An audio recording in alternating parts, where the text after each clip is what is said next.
A graça e a paz do Senhor. Amém. Você pode se colocar de pé para a leitura da palavra de Deus. E eu gostaria de convidá-los a abrir suas Bíblias em Carta aos Hebreus, no capítulo 4. E nós faremos a leitura dos versos 12 e 13. Carta aos Hebreus, no capítulo 4. E vamos fazer a leitura dos versos 12 e 13. Você que já encontrou, mais uma vez, feche os teus olhos. Busque a presença do Espírito Santo. Entrega os teus pensamentos agora à direção e à revelação do Espírito do Eterno. Fala, Senhor, eu preciso que Tu fales comigo. Eu preciso que a Sua graça, eu preciso que a Sua bondade, eu preciso que a Sua misericórdia venha encontrar-se comigo e que eu venha compreender a Sua palavra, porque o homem natural mal compreende as coisas naturais. Mas esta noite eu preciso conhecer o Senhor, eu preciso conhecer o seu coração, eu preciso conhecer as intenções do teu coração, aquilo que o Senhor precisa falar, aquilo que vai acontecer, aquilo que o Senhor quer me comunicar. Meu Deus, aquilo que o Senhor quer que eu faça, para que o Senhor quer me usar. Eu preciso então que o teu Espírito Santo venha tomar o domínio do meu espírito. Eu preciso que o teu Espírito Santo venha envolver a minha mente natural e que eu possa compreender o que a tua palavra vai falar nesta noite comigo. Ó Espírito Santo, Espírito de vida, Espírito da eternidade, toma conta deste lugar. Pai querido e amado, eu me coloco nas tuas mãos. Eu peço para que a tua graça, eu peço para que o sangue precioso de Jesus Cristo venha nos acobertar neste momento.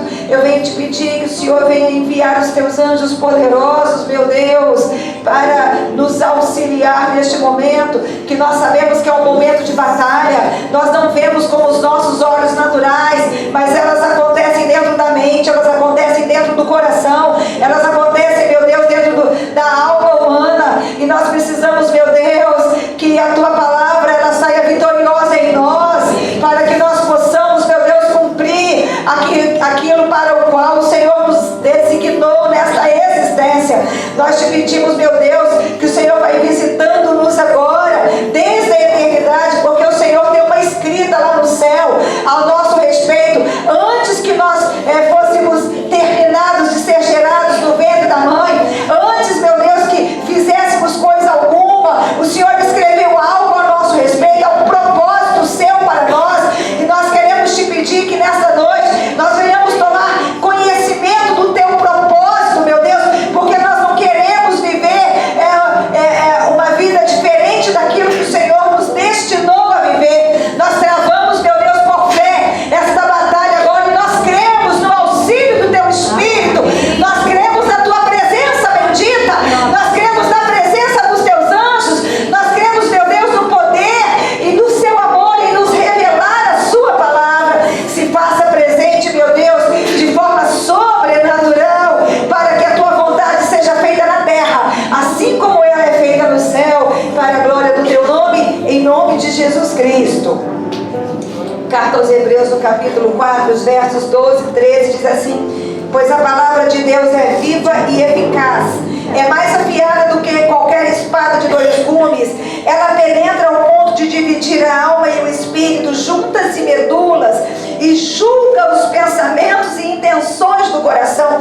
Nada em toda a criação está oculto aos olhos de Deus, tudo está descoberto e exposto diante dos olhos daquele a quem havemos de prestar contas. Eu vou ler mais uma vez. Pois a palavra de Deus é viva e eficaz, e mais afiada do que qualquer espada de dois gumes. Ela penetra ao ponto de dividir a alma e o espírito, juntas e medulas, e julga os pensamentos e intenções do coração. Nada em toda a criação está oculto aos olhos de Deus. Tudo está descoberto e exposto diante dos olhos daquele a quem havemos de prestar contas. Somente até aí você pode se assentar em nome do Senhor Jesus. Nada em toda a criação está escondido de Deus. Tudo está descoberto e exposto diante dos seus olhos. E é diante de Deus que nós vamos prestar contas. Essa palavra é uma palavra muito profunda, porque às vezes nós não sabemos nem de nós mesmos, né? Às vezes nós não sabemos nem as nossas próprias intenções, nós sabemos discernir nem os nossos próprios caminhos internos. Mas a palavra de Deus, ela sabe, mas o Senhor, Ele tudo sabe, né? E é interessante que a palavra de Deus, ela é a única coisa capaz de dividir alma e espírito. Nada nessa vida tem essa capacidade, né? Queridos, o ser humano, ele é trino. Trino é composto de 3 partes. Como o nosso Deus, que é triuno, composto de 3 pessoas: Pai, Filho e Espírito Santo. 3 pessoas em uma só pessoa. 3 partes que compõem um só ser: eu e você. O ser humano é constituído, e essas 3 partes são muito bem claras e bem definidas. Não são separadas e nem separáveis. E a espada do Espírito Santo é a única capaz, a palavra do Senhor é a única capaz de dividir isso. Por exemplo, quando nós morremos, a Bíblia diz que o nosso espírito, que é o nosso fôlego de vida, ele volta para Deus. O nosso corpo se desfaz na terra. E a nossa alma, esta nunca morre. A alma, ela é o centro das nossas emoções. E é por isso que a alma dói. Você sabia que a alma dói? A alma sente dor? É possível sentir a dor da alma, e ela é dilacerante. A maioria das pessoas que atentam contra a própria vida é porque não resistem à dor da alma.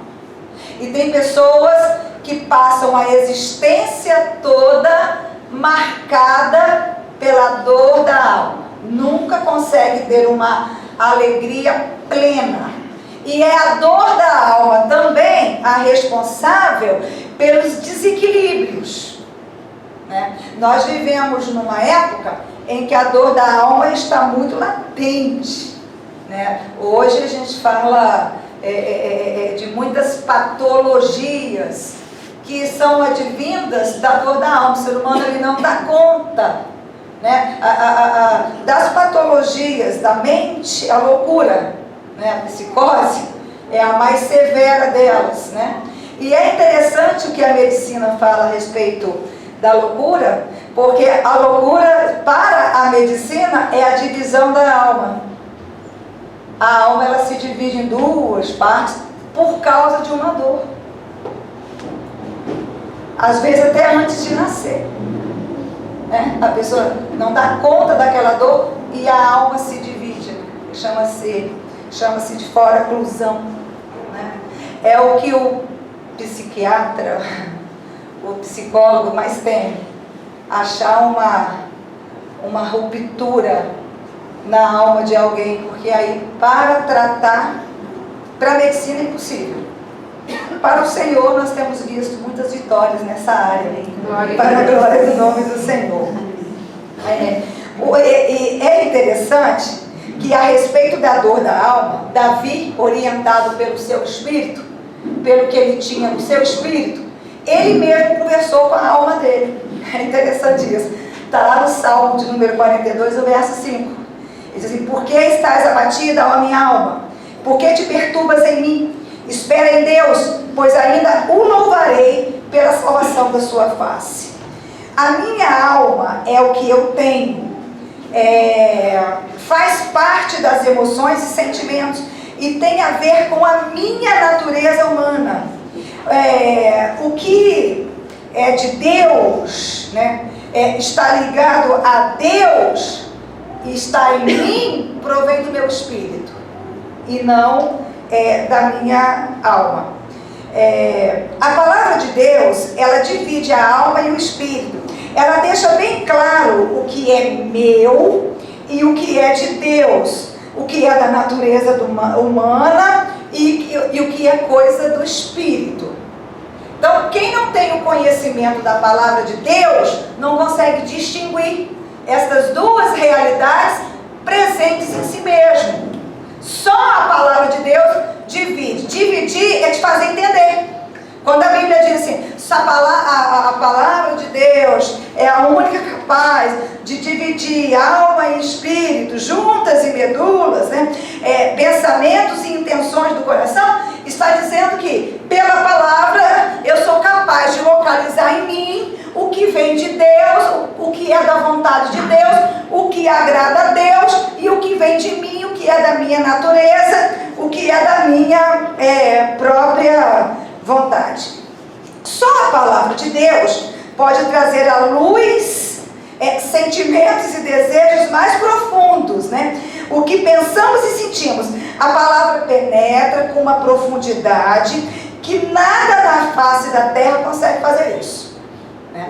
Nós estamos vivendo um propósito toda terça-feira, e se as pessoas pudessem subir aqui e testemunhar, pastor, depois daquele culto, o que eu lembrei, o que eu senti, o que estava represado dentro de mim, e eu não sabia, a tristeza que estava abafando a minha alma, e eu nem sabia que ela existia, porque a palavra de Deus é a única capaz de fazer isso por nós. É na palavra que você consegue se encontrar e saber quem é você, né? O que está certo com você e o que está errado com você. Só na palavra, né? Sem a palavra de Deus, minha gente, nós não somos absolutamente nada. Por isso, que a fé que vem pelo ouvir da palavra, né? E é ouvindo e praticando a palavra que nós conseguimos mudar aquelas situações que estão erradas, aquelas situações que estão nos desfavorecendo na nossa vida. E às vezes, de geração em geração. Fala assim, poxa, eu estou vivendo um problema que mamãe viveu. Mamãe dizia que vovó viveu. É uma marca da família, né? Só a palavra do Senhor que é capaz de nos iluminar e fazer perceber isso, né? Por isso, né, que precisamos ouvir a palavra de Deus, não só para obter o conhecimento.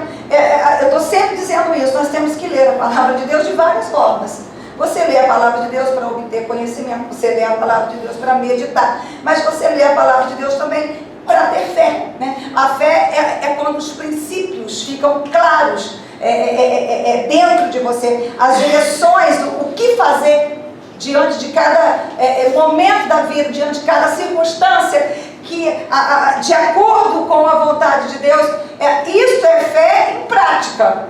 Tem pessoas que só conseguem ler a Bíblia meditativamente, e aí, se a pessoa não tiver um gosto particular, né, por conhecimento, por escola, assim, pô, que coisa chata, né? Poxa vida, chato ficar lá ouvindo, blá, blá, blá, como é que foi isso, como é que foi aquilo.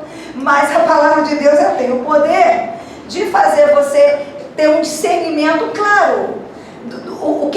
Qual é o sentimento que tem que ir embora? Qual é a força que tem que vir? Qual é a compreensão, qual é a direção interna que você vai trilhar? O que você vai fazer de concreto aqui nesta terra? Nós estamos vivendo um período, né? Nós estamos vivendo a fé do Yom Kippur, que é o dia do perdão, período da Techuvá, o retorno para Deus, né? Que é marcado pelo arrependimento, é marcado pela caridade. Mas espera aí, se eu não tiver uma direção de Deus, eu não vou fazer adequadamente. Eu não vou fazer. Como que eu vou voltar para Deus como. Como que eu vou voltar para... Por isso que temos que ler a Bíblia sempre, em todo momento, papapá. Mas neste período valia a pena você se debruçar para entender. Porque sem entendimento você não se volta para Deus. Tem muita gente fazendo uma caminhada religiosa, uma peregrinação religiosa. E é uma peregrinação religiosa, pode ser até boa, não estou dizendo que é ruim, mas não vai mudar você, não vai mudar a tua sorte, não vai mudar a tua realidade. A palavra de Deus, ela é carregada de poder. Ela é viva, ela é poderosa para trazer entendimento, a luz, dar visão, para ver algo que jamais conseguiríamos ver sem ela. A palavra de Deus é a única capaz de realmente mudar a história de uma pessoa. Eu nunca vi histórias serem modificadas sem o entendimento, o acolhimento, a concordância e a prática da palavra. Não adianta você ouvir e falar assim, poxa, que legal, hein? Não é que faz sentido? Que bacana isso! Ou que bonito, eu até chorei. Não, você tem que entender, você tem que acolher, você tem que concordar. As resistências, porque tem gente que acha tão bonito, poxa, perdão ao inimigo, dois inimigos se abraçam, que coisa linda, eu até chorei, mas não acolheu. O que é acolher? Dizer assim, é isso que eu quero fazer com os inimigos que eu tiver oportunidade, né? Mas não concordou, falou assim, não, outra face, não é bem assim, não há acordo, entende? Então a palavra tem que ser revelada. Ninguém entende a palavra por si, por mais intelectual que seja, ela tem que ser revelada. O entendimento da palavra traz a força de Deus, o poder de Deus em ação, que se chama fé. E quando acolhida e quando concordada, posta em prática, muda a pessoa, muda a história da pessoa e ainda muda um monte de coisa que está à volta da pessoa. De verdade. Tem pessoas que dizem, pastora, meu marido não vem para o culto comigo. Eu falo, não perturba ele não. Tem mulher que muda, vive, deixa a palavra ser viva em você. As pessoas te acompanharão por causa da força dessa palavra. Amém. Espontaneamente. Temos um monte de testemunhos aqui, poderia citar alguns, não vou, porque hoje está acontecendo muita coisa aqui, o tempo está curto, né? A verdade é que a nossa alma, ela está cheia de coisas ruins. Você sabia que os cristãos se esquecem do pecado original? Pastor, o que é pecado original? É o pecado que deu origem a que uma fábrica de pecados, chamada de iniquidade, se instaurasse bem no centro da nossa alma. Simples assim. Trazendo como consequência para a nossa existência a morte. E o caminho da morte é o caminho da dor, da degradação, do distanciamento de Deus, né? Do contrário a Deus, né? O anticristo. Nos últimos dias, antes que o Senhor Jesus volte, o mundo conhecerá a face do iníquo, a quem a Bíblia chama do homem da iniquidade, juntamente com o anticristo. Então, o pecado original diz que a tua alma sozinha, sem ninguém empurrar, sem ninguém ensinar, ela produz pecado. A nossa alma é uma fábrica de pecados. Existe uma coisa presente em nós, chamada iniquidade, que faz esses pecados irem aflorando e se multiplicando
Ninguém.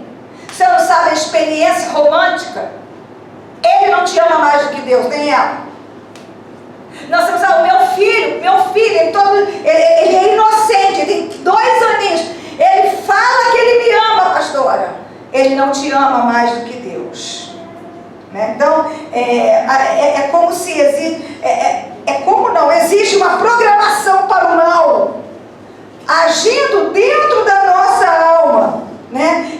Foi colocada dentro de nós, e aí vem, né? Eu já nasço com a alma programada para o mal. Aí eu nasço numa família que tem a alma programada para o mal. Né? Então, esta família, se não andou de joelho aos pés da cruz, te ensinou por repetição, anos a fio, a fazer o que desagrada a Deus. Você tem essa consciência? Há uma divisão dentro do meio cristão. Existe maldição hereditária? Não existe maldição hereditária. É uma divisão aí. Eu não creio, eu creio. Eu creio, eu não creio.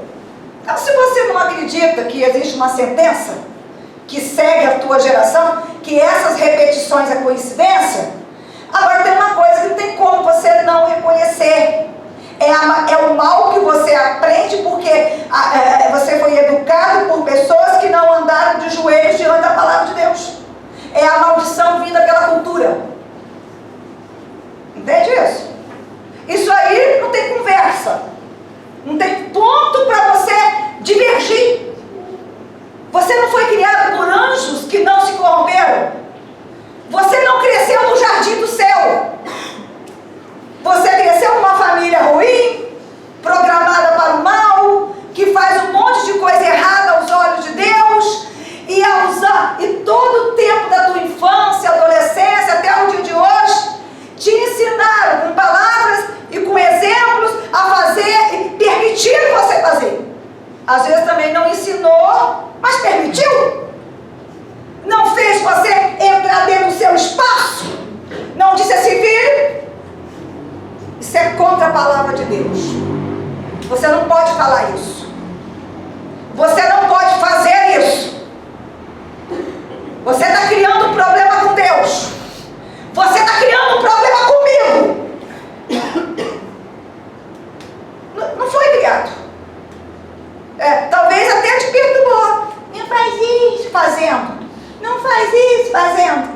Não faz isso, mas deixando você fazer. Entende?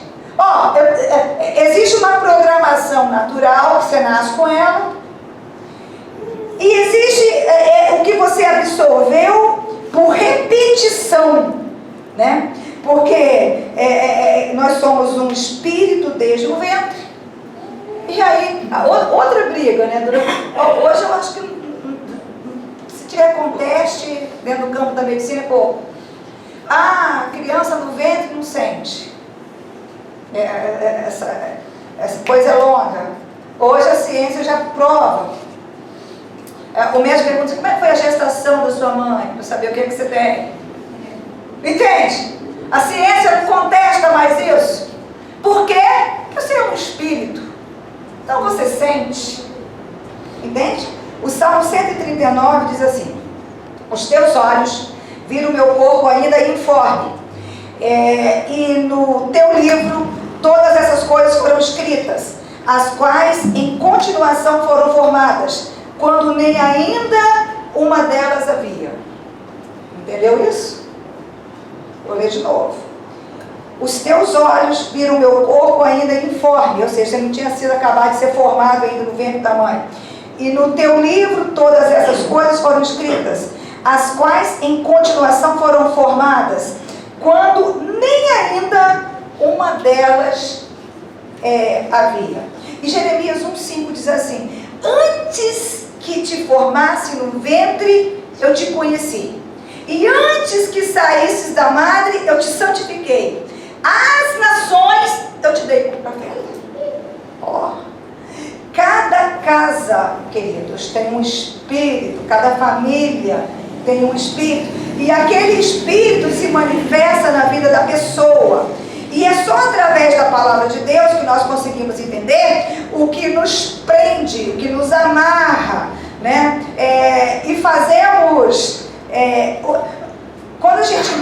palavra de Deus, você consegue fazer um risco.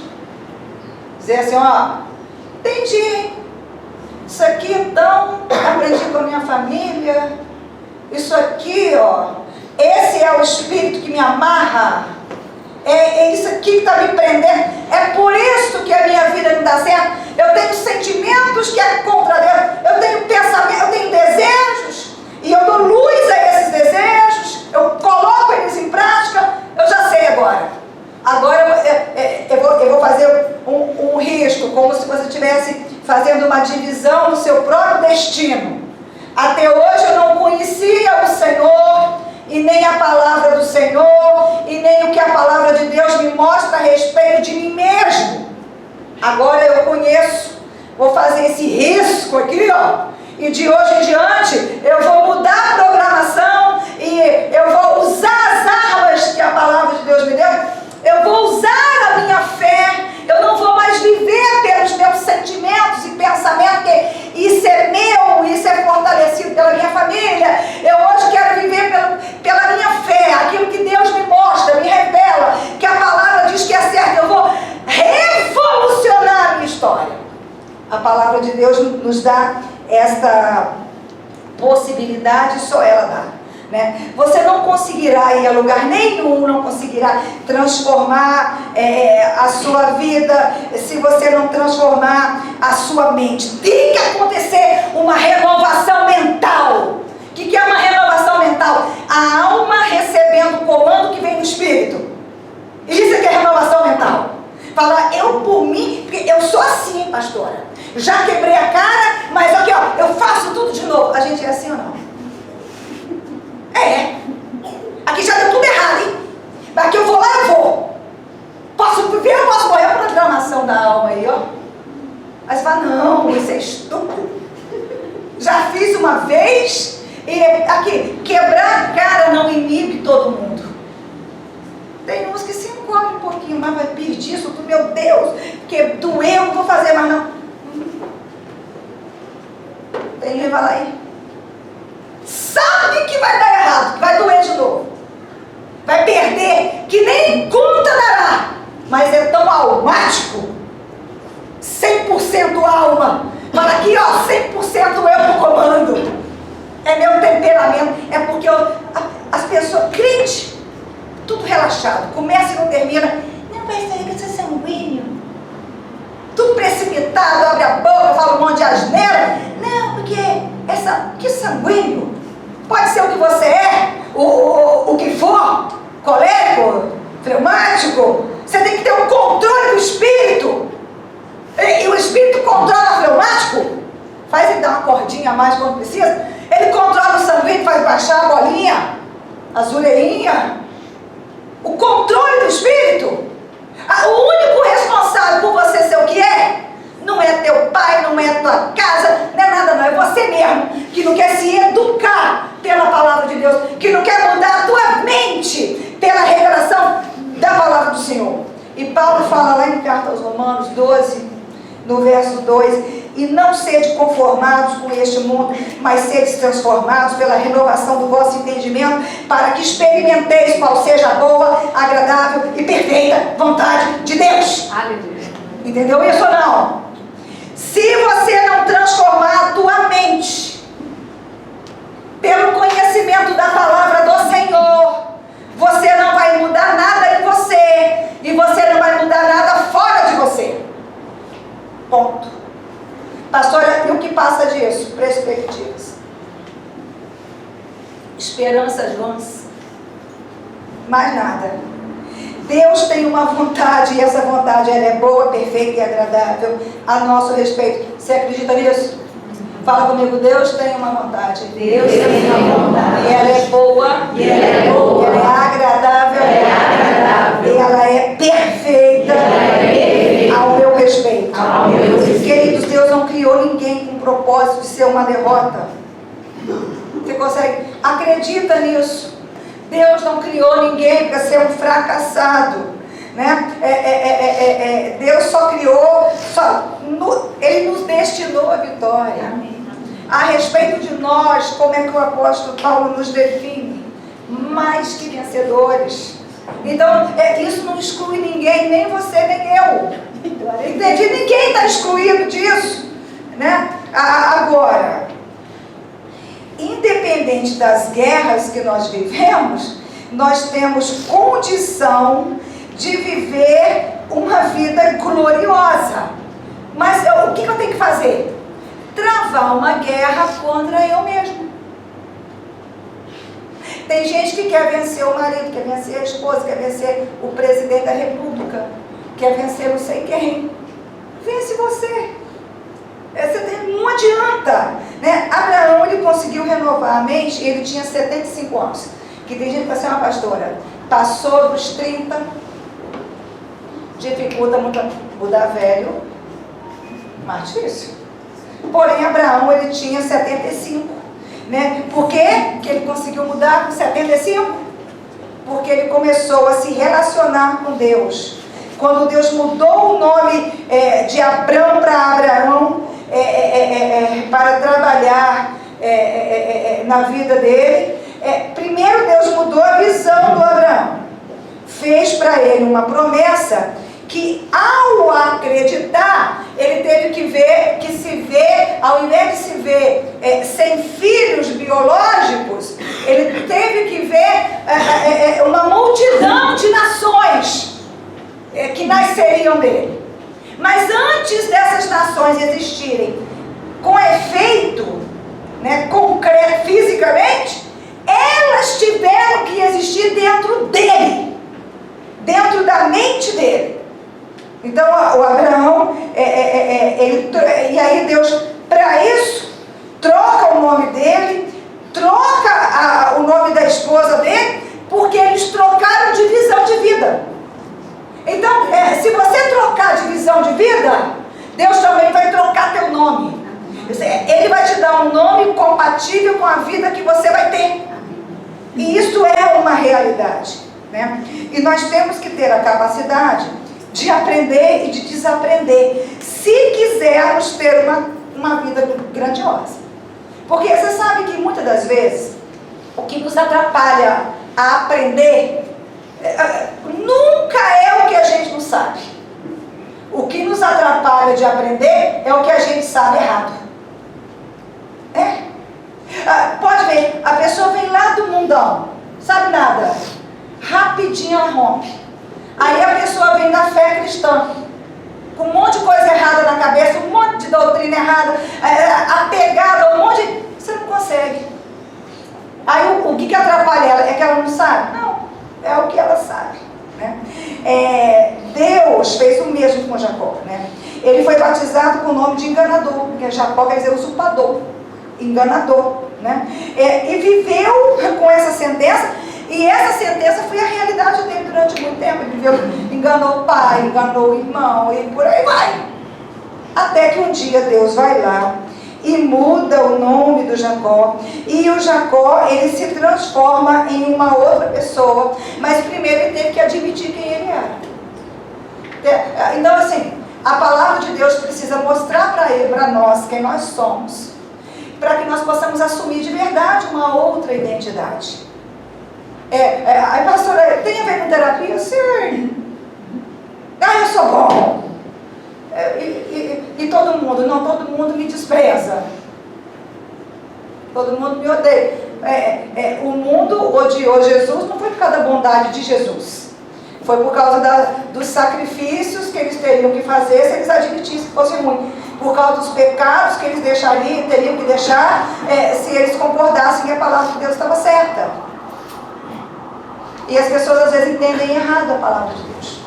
Pensa, não, se todo mundo me detesta, não, talvez seja o caso de você ver. Você tem que conseguir se ver. Tem que conseguir ver o seu coração, né? O Jacó teve um momento que ele não queria mais ser aquele tipo de gente, né? E o nome dele foi trocado para ser um campeão com Deus. Ele lutou junto com Deus e com Deus ele prevaleceu. E ninguém jamais prevaleceria sobre ele. E ninguém prevalece sobre quem é de Deus se a pessoa estiver com Deus. Porque a nossa vitória, ela não está centrada em nós. A nossa vitória, ela está centrada em Deus. E a palavra de Deus tem o poder de trazer à luz os sentimentos íntimos. E você passa a entender o que você não entendia. E é capaz de romper todas as camadas e chegar ao profundo do nosso ser e trazer à tona coisas íntimas que não funcionam, que só atrasam a sua vida, que te deixa cego. Mas para isso tem que permitir, falar assim, deixa eu entrar nessa viagem que a palavra está me levando dentro de mim. Ah, meu Deus, misericórdia, Pai da glória. Aí depois, como que eu desisto? Como que eu mudo? Como que eu abandono isso? Né? É interessante que as pessoas se preocupam tanto com a opinião e com o julgamento dos outros, mas elas deveriam se preocupar com Deus, porque é a Deus que nós iremos prestar conta, e Deus leva em consideração as motivações e intenções do nosso coração. As pessoas você engana com um sorriso falso, as pessoas você engana fazendo um sacrifício e dizendo que você está adorando fazer aquilo com ela. Entende? As pessoas você engana fazendo algo para ela, por elas, motivados por um interesse. Ou talvez querendo atraí-las para uma armadilha que vai fracassar e destruir a vida dela. Agora, não se preocupe com as pessoas. Se preocupe com Deus, porque Deus vai julgar as motivações e as intenções do seu coração. Então, pastora, não basta fazer o que é certo, é isso? Isso. Não basta. Coríntios 13, Paulo foi claríssimo. Ainda que eu falasse a língua dos anjos e dos homens. Imagina você falar a língua dos anjos de verdade. Como o anjo fala lá no céu, com Deus, você fala aqui na terra. De verdade, tem gente que finge, né? Se engana, mas é possível isso. Mas ainda que você fale, Paulo fala que dá para falar. Então, ainda que você fale a língua dos anjos e dos homens, ainda que você dê o seu corpo para ser queimado em favor dos outros. Imagina você, queimadura, queimar o seu corpo. Ainda que você doe todos os seus bens para os pobres, se você não tiver amor dentro do seu coração, ele é muito claro, ele fala assim, nada disso me aproveitaria. Deus não ia considerar nada por causa das intenções e por causa das motivações e por causa do amor que estava escasso, em falta dentro do coração. É só através da palavra que eu consigo me entender, ver as minhas intenções, porque a palavra traz luz às coisas mais obscuras e mais escondidas, e só a palavra consegue dividir alma e espírito, o que é meu e o que é de Deus. Só a palavra, nada mais nesta terra, nem regressão, nem hipnose, nem terapia, nem fisioterapia, nada, zero, só a palavra de Deus, né? É através da palavra de Deus que nós conseguimos isso. Agora, não basta saber, tem que concordar com Deus. Essa é a segunda etapa. Pastora, sei tudo, hein? Não consegui concordar. E aí o que acontece? Tu vai só. Porque lá no livro do profeta Amós, no capítulo 3, o verso 3, diz assim: porventura andarão dois juntos se não estiverem de acordo? Pastora, sei, mas não concordo, hein? Deixa eu dizer uma coisa para você. Sabia que a unção que vai sobre você é a unção que você reconhece? Reconheço, não acredito nisso não, hein, pastor? Eu acredito em Yom Kippur, não. Acredito em campanha, não. Acredito, não. Ok, fique sem. Não serás abençoado. Eu acredito que isso é de Deus, não. Ok, da minha vida não sairá a bênção para ti. Não se preocupe. A unção que vai valer sobre a tua vida é a unção que você reconhece. Tem gente que não consegue sair da igreja, não consegue acreditar que Deus dá unção, que Deus capacita ninguém. E aí fica errante, fazendo só o que a alma quer, só o que o coração quer, o desejo do mundo quer, dizendo eu sou crente, enganando a si mesmo. Essa que é a verdade, né? Não tem como andar junto sem concordância. A concordância é vital para viver. Oséias 6:3. Então, conheçamos e prossigamos em conhecer ao Senhor, a sua saída como a alva, é certa. E Ele a nós virá como a chuva serôdia que rega a terra, né? Eu tenho que andar em concordância com a palavra de Deus, eu tenho que conhecer, eu tenho que prosseguir conhecendo o Senhor, e eu não vou a lugar nenhum se eu não concordar com a palavra de Deus, se eu não conhecer melhor. Vai que não, pastor, puxa vida, eu estava tão contente, terceiro culto que eu venho sem faltar. Então isso não conta. Um ano sem faltar uma reunião. Puxa vida, se você não conheceu a Deus, não fez uma separação entre o que é seu e o que é de Deus, se você não acolheu e não se submeteu, não concordou e não mudou o seu jeito de ser por causa da palavra, sinto muito, sua presença foi um prazer até para nós ou não, mas alguns sim, outros não, mas não ter efeito. Entende isso? Conhecimento, gente, é ferramenta de poder. Vou repetir isso que é as fortes. Pastora, uma ferramenta para mim estourar o cativeiro do demônio. Conhecimento de Deus. Você tem que saber. Você não souber, nada feito, né? Você só resolve problemas de acordo com o que você sabe, com o que a sua mente aprendeu. Conhecimento é ferramenta de poder. É preciso adquirir o conhecimento de Deus para ter a ferramenta certa para resolver o problema da minha vida, para dar passos de fé e me mover acima do que eu tenho. Você consegue entender essa parte? Não adianta. Ou eu conheço, sigo conhecendo, isso me dá conhecimento, isso me dá poder, eu vou me movimentar acima da mediocridade, acima do sofrimento, vou me movimentar acima da pressão. O conhecimento de Deus, você se movimenta acima da pressão, acima da doença, porque se eu não tenho conhecimento, eu não resolvo. Isso é uma questão prática. Nós fizemos um culto lá na igreja de Itaguaçu, na penumbra. Porque ninguém tinha conhecimento elétrico para saber por que deu o culto, o que tinha que fazer para acender as outras lâmpadas. É conhecimento.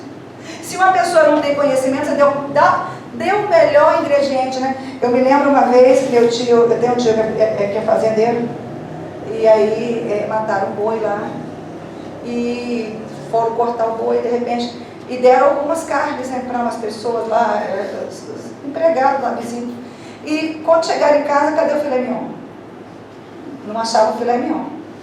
E aí falaram assim, bom, será que alguém confundiu? Levou o filé mignon? Aí falou, corre lá na casa, que eles acharam que era. Quando chegaram lá, estava ensopadinho com batata.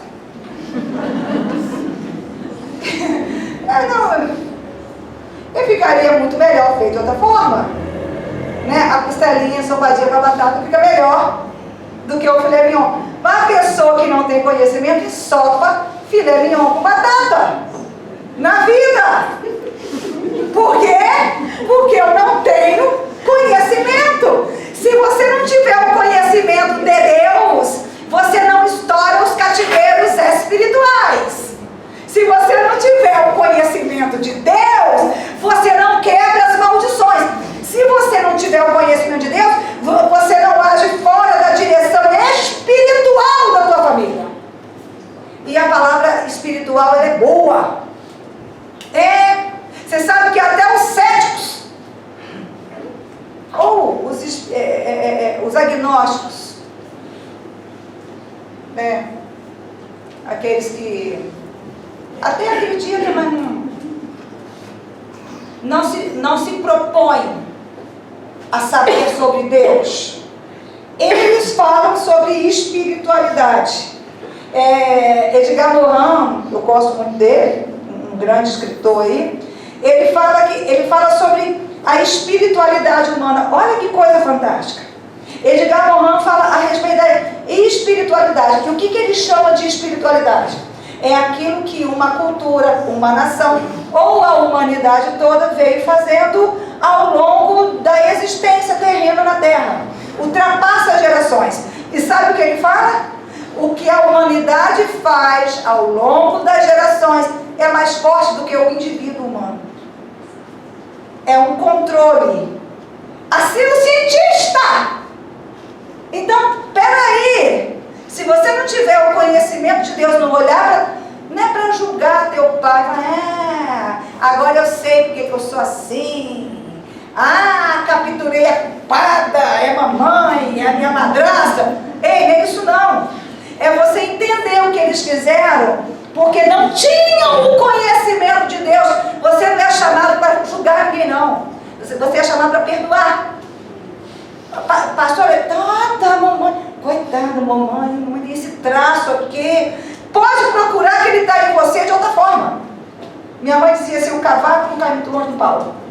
Aí quem já teve experiência na zona mais rural sabe do que eu estou falando. A pessoa quando vai rachar a lenha com o machado, aí às vezes o machado resvala e não parte a tora. Aí sai um graveto e voa, mas não vai muito longe não. Dá para saber de onde ele saiu. Você entendeu o que eu quero dizer? Olha para a tua família, você vai saber quem tu és. E para você traçar essa linha, você não, minha família acertou de um monte de coisa, eu amo. Isso aí não é para amar a família não, isso é para amar a Deus. Porque a família você tem que amar de qualquer jeito. Aliás, não só a família, até os inimigos tu tem que amar. Jesus falou isso. Isso aí é só para você fazer uma linha divisória entre o que você fez por repetição da família e o que você está fazendo pelo conhecimento da palavra. Porque o que vai mudar a tua história não é o que você faz por repetição da família, é pelo conhecimento da palavra. Oséias 4, verso 6 diz assim: o meu povo foi destruído porque lhe faltou o conhecimento. Porque tu rejeitas o conhecimento, também eu te rejeitarei, para que não sejas sacerdote diante de mim. E visto que te esquecestes da lei do teu Deus, também eu me esquecerei dos teus filhos. Olha que coisa grave. Eu vou até ler de novo. Eu sei que os irmãos leem continuamente a palavra em casa, mas lendo na igreja é diferente, né? O meu povo foi destruído porque lhe faltou o conhecimento, porque tu rejeitastes o conhecimento, também eu te rejeitarei, para que não sejas sacerdote diante de mim. E visto que te esquecestes da lei do teu Deus, também eu me esquecerei dos teus filhos. Talvez seus filhos estão sendo esquecidos pelo Senhor, pela misericórdia do Senhor, estão sendo dominados por toda sorte de desejo, porque tu se esqueceu, você rejeitou, não colocou em prática, sabe para colecionar. Eu vou colecionar conhecimento. Se alguém falar sobre a Bíblia, eu sei dizer, sem debater, sem me colocar. Vives o quê? Qual é a tua relação? Se você não amar a palavra, Davi amava, suspirava a alma. Ele dizia assim: quão amáveis são teus tabernáculos, a minha alma suspira pelos seus átrios. Você tem que amar. Mesmo Davi, ele falou assim: mais precioso que o ouro e a prata é o conhecer e o saber de ti. Vale mais do que dinheiro. Na época não tinha moeda, tinha ouro e prata. Ele comprava tudo com ouro e com prata. Assim, é melhor saber quem Deus é, o que Ele quer de mim, o que agrada, do que comprar coisas. Porque tem gente que fala assim: eu não amo dinheiro, mas eu não consigo ficar sem comprar. Eu não consigo ficar sem gastar. Eu tenho que consumir. Se eu não puder gastar, comprar à vontade, eu perco até a vontade de viver. A ignorância, queridos, ela é uma escolha. Eu posso receber o conhecimento e posso rejeitá-lo. O povo de Deus recebeu o conhecimento, mas o rejeitou. Desprezou a ferramenta de Deus, de poder, que eles precisavam para ser vencedores, e perderam, foram humilhados diante do inimigo. É muito triste. Tem gente que não sabe lidar com problemas, porque recebeu a palavra de Deus e desprezou. Pastora, eu sei que isso aqui é do demônio, isso aqui é meu pecado, isso aqui mas na hora eu fui lá e pum, matei. Vai falar, não, pastor, misericórdia, aqui ninguém fica pastor, ninguém não. Odeias. E Jesus diz que quem ama o seu irmão é um assassino. A palavra, eu entendi, eu não posso odiar ninguém. Ninguém, mas eu odeio. Desprezas o conhecimento do Senhor. E Ele é uma arma poderosa. E é interessante, sabia que quando você peca contra alguém, lá no mundo espiritual, você está abaixo dele. O que ele fizer contra você, te vira. Vai ser fácil, não. Pastora, eu tenho essa doença, eu não sou curado. Eu tenho isso, eu não sou. Perdoa os outros. Para de ser fraco. Para de ser odioso. Para de ser grosso.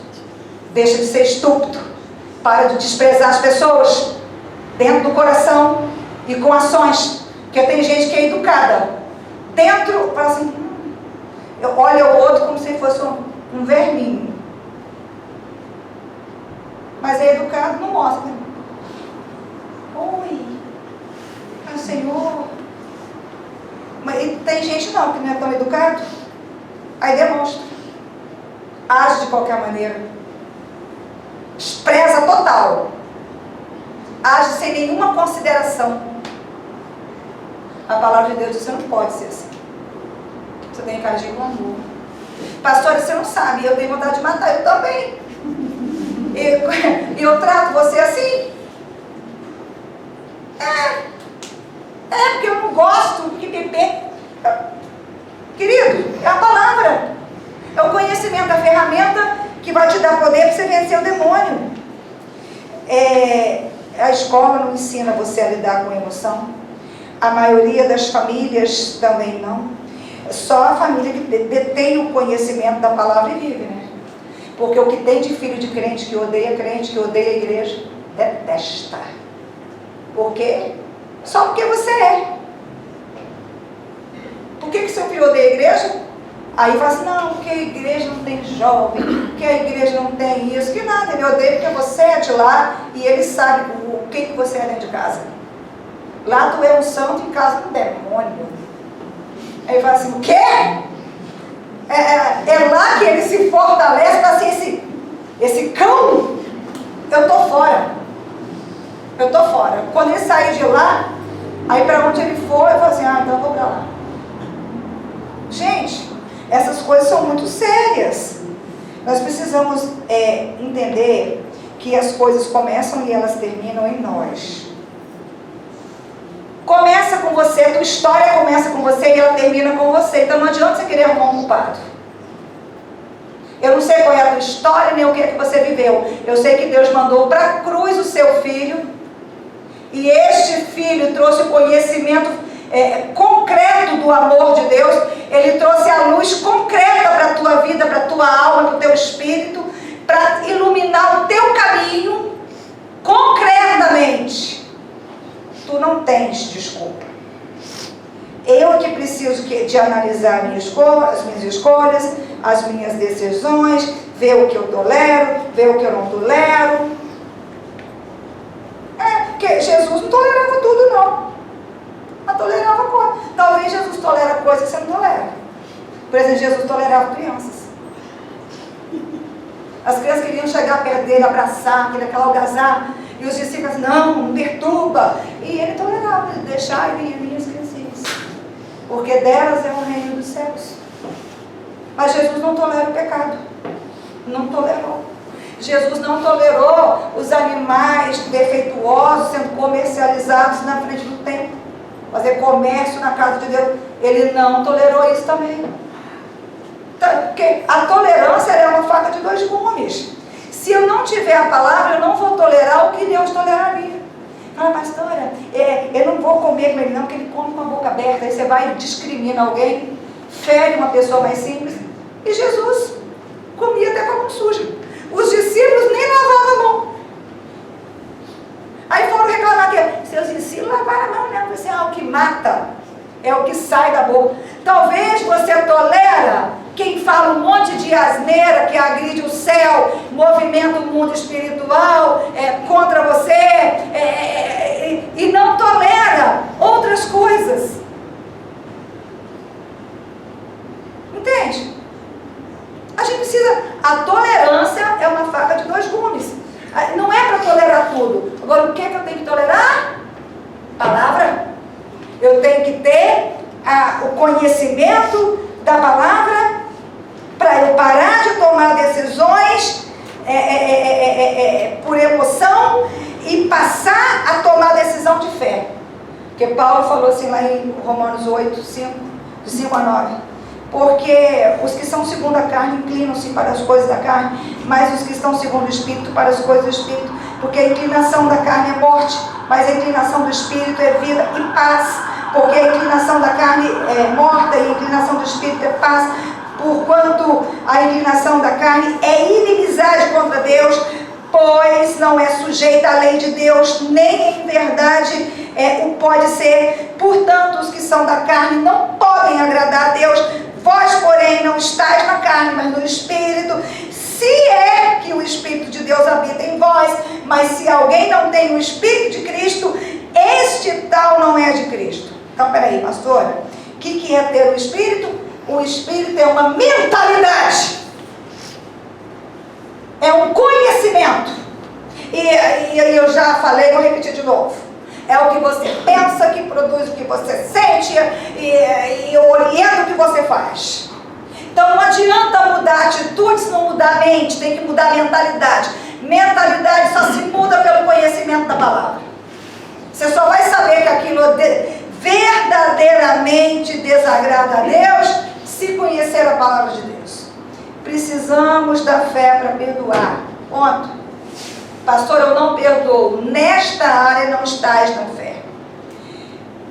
Para fazer acordos que são necessários e mantê-los. Respeitar diferenças. Se você não consegue, é através da fé que você consegue. E é através da fé que as coisas vão funcionar e mudar na sua vida. Amar a Deus sobre todas as coisas não tem a ver com sentimento, mas com obediência de fé. Amar o próximo só é possível através da fé. E a Bíblia nos manda amar até os inimigos. 1 de João 4, verso 20 diz assim: se alguém diz eu amo a Deus e odeio o seu irmão, é mentiroso, pois quem não ama o seu irmão ao qual viu, não pode amar a Deus a quem ele não viu. É só pela fé que nós somos leais, é só pela fé que nós conseguimos ser fiéis, é só pela fé que a gente sustenta as coisas que estão difíceis para serem sustentadas. É só pela fé. É pela fé que você age adequadamente com as pessoas. Tem muitos casamentos que o diabo está lá no meio deles. E por que, pastora? Porque eles não têm fé para estarem casados. Eles mentem, escondem, não tem nenhuma amizade. Como é que pode um amor que não é amigo, gente? Como que pode um amor que não é amigo? Você é contra a pessoa? Você mente para a pessoa? Esconde as coisas dela? Peraí. Até pode ter amor, mas vai ser um casal pobre. É verdade. E não estou falando de dinheiro só não, mas de dinheiro também. Porque casais inteligentes enriquecem. Porque dois é melhor do que um. Se cada um conseguir fazer o que é bom na sua área, aí não se tem se tem uma equipe. Mas acontece que o que a gente vê é sabotagem. É um sabotando o outro, é um querendo ser maior e melhor do que o outro, É um não dando para o outro a honra e o lugar. Se você acha que uma pessoa é estúpida, é brega, é burrinha, não case com ela. Se não for para você respeitar ela completamente, não case com ela. Porque se você se casar com ela, ame e respeite-a. Não dá para manter um casamento aonde não se tem verdade nem sinceridade. Deus não estará lá, né? Quando a pessoa decide andar por fé, as coisas melhoram, gente. E melhoram de verdade. A gente vence a soberba. Sabe o que é a soberba do coração? A soberba é aquele sentimento, né? A soberba, na verdade, é uma fortaleza. A soberba e o orgulho são fortalezas que se colocam dentro da alma humana e levam-os ao fracasso total. Ponto. Pastora, como assim? Obadias, né? 1, 3, 4. A soberba do teu coração te enganou, como o que habita nas fendas das rochas, na sua alta morada, que diz no seu coração: quem me derrubará em terra? Se te elevares como a águia e puseres o teu ninho entre as estrelas, dali te derrubarei, diz o Senhor. Bom, arranca a soberba. A palavra te mostra que você é soberbo. Arranca. Pastora, arranca. Pastora, arranca. Com toda dificuldade, arranca. A palavra tem poder de fazer você ir na frente. Sabe o que é soberba? Dá-me poder e eu te direi que eu sou. Tem gente que quando está rasteirinho lá embaixo, ande cabecinha baixa. Diante dos grandes, ele se curva. Diante de quem ele acha que é menor do que ele pisa na cabeça. Você conhece a grandeza de uma pessoa? Não é quando seus superiores a elogiam, a prestigiam. Você conhece a grandeza de uma pessoa? É quando aqueles que estão em situação menos oportunas do que ele reconhecem a grandeza dele. Aí você sabe que essa pessoa é grande. Por quê? Porque ela não é soberba. Porque ela não é orgulhosa. Você entende? Ensine o seu filho a não ser soberbo. Ensine a ele a ser herói. Colocar força com quem é maior. Favorecer quem está em desvantagem. Não deixe ele ser um covarde. Talvez você seja um covarde.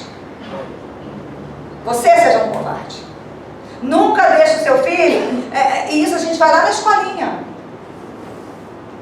Eu era uma criança difícil. Muito difícil. Mas eu nunca bati numa criança menor que eu. Arrebentava as maiores, mas as menores. Ensina o seu filho. Sabe por quê? Ele vai se tornar maior por dentro do que por fora. Ele não vai precisar de situação fácil para ele enfrentar. Entendeu? Quem bate o pequeno é covarde. Se engastalha até no que é fácil. Quem respeita o pequeno se prepara para colidir com o que é necessário, com o grande. Você vai forjando uma alma corajosa. Entende isso? Pastor, como é que a gente vê isso? A palavra de Deus. Mas eu não sinto nada, pastor. Você fala, mas eu não sinto. Segue o coração. Jeremias 17, 9 e 10.